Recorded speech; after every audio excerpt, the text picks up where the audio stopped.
How's it going, guys? It's John from Dunchurch Technical here. Just thought I'd like to, some of you might be interested in seeing this Model 84000 Orbital TIG welding head. So the idea of this one is basically what we're going to do is clamp one half of the tube in this half, one half of the tube over here. So the joint would normally be here, the electrode tucked away down there. And this is quite an old welder. This one, chances are, has done a lot of welds. I saw one of these come in for service that had done 38,000 welds, can you believe? So yeah, this is a fusion welding process, and this Arc Machines 84000 is driven by this power supply.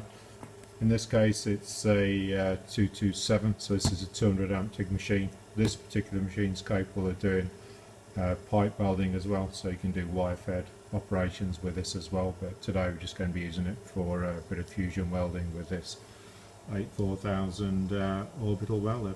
So let's have a look. What we're going to do with this machine to get it to go is basically just select the program that we're going to run, in this case 81 2.76 inch outside diameter, and I've already set up the other things, like it's the 4 levels that this program or schedule is going to run. So select program 81, get into weld mode, ready to go. Close the weld head down, clamp it up. Normally, obviously, now we'd have some purge going on in here to stop the inside of the weld getting dirty and also floating up into the outside of the weld. But all we're looking to do is just make sure that the weld head works, because it's just in for service and cable replacement. So I'm just putting a little bit of manual purge on there. You can see we've got a little viewing window here as well, so you can see what's going on when the weld is actually taking place. So useful addition on this sort of machine. So once we're ready to go, basically all we need to do is just hit our cycle start, sequence start, counts down, puts on the purge. In a few seconds time you'll see the arc start. And there she goes. A little bit of a ramp up, and then it starts to move, rotating around the pipe, around the tube. If we look, you see in there we're getting plenty of penetration. I say normally I'd have a purge in there, but it's just to show you the process. So it's going down 4 levels. Each one will just reduce the current just very slightly, just to allow for the heat soak in the tube. So at the moment we're on level 2. So I'm just running at about 70 amps primary, 40 amps in the background. As you can see, the pulse is about 0.2 of a second. And once it gets round to level 4, it'll start to ramp down, so it ties in with the start of the weld.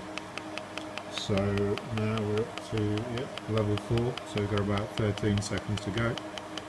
See the electrode moving around there, heading down towards the end of the weld.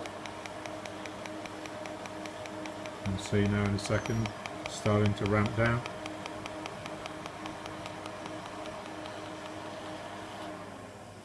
Holds that position for however long I set the post purge to. At the moment I've got it set to about 10 seconds, and then you'll see the electrode park, so we're ready to unclamp. And there we go, we're now ready to unclamp. So all we need to do, unclamp. And there we go, you can see the weld in there. A little bit out of focus on the camera, I'm afraid. So if we now open up the other half of the head,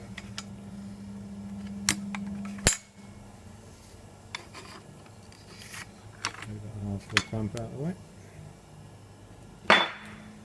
and there we go. There's a weld. See if we can get a little bit of focus going on it. You can see, nice clean weld. Further inclusion there from having it rubbish floating up from the side of the weld. Fire in there. All in all, exactly what it's supposed to do. Very good. Thanks for watching, guys. Catch you later.